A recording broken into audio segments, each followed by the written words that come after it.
And welcome back to another Badger Beats post-press conference show here. Colton Bartholomew and Jim Polzine join you. Abby Schnabel handling the camera for us today.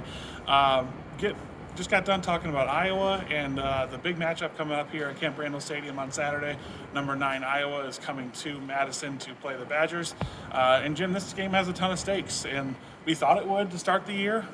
Obviously, took some twists and turns to get here with Wisconsin losing some big games and then Iowa losing to Purdue a couple weeks ago. But we're here, and it has the same stakes we thought it was going to have. Whoever wins this game has got the inside track for the Big Ten West. Yeah, I think we were talking a little bit. I think it's pretty much down to a 3-team race in the Big Ten West. I would throw Minnesota in that group because they still play both these teams. They're sitting there with one loss. But I agree with you. I think these are the two best teams, and whoever wins on Saturday has the inside track with still a lot of work to be done. I think we've said that even if Wisconsin wins this game, it's not all downhill by any means. But it's going to be a typical Wisconsin-Iowa game, physical. They're essentially mirror images of each other. So I think it's going to be a low-scoring grinder, as is the case with a lot of Wisconsin games.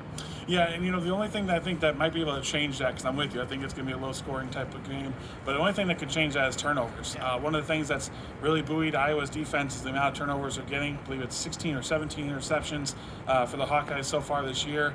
Obviously, we've seen the issues that Wisconsin's had with turnovers, both interceptions and fumbles. That's something that's got to change going into this week, and they're going to try to run the ball. They're going to try to pound it with Braylon Allen and Ches Maluzzi, but they've got to hold on to the ball, and Graham Mertz has to hold on to the ball if he gets sacked or if he's scrambling. And I think that's one thing that you could take from Purdue beating Iowa in Iowa City.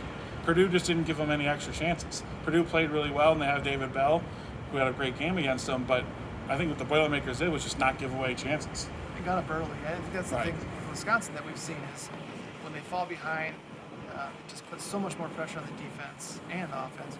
I think the formula against Illinois and Purdue has been, get ahead and then, keep going and let the defense be aggressive. And I think, the main complaint with this defense, Wisconsin defense, was that they're not getting enough turnovers. Last week we saw that change. I think it was contagious. It was just one after another after another. And I really think this defense can kind of be like Iowa in that regard. And last week we saw that a little bit.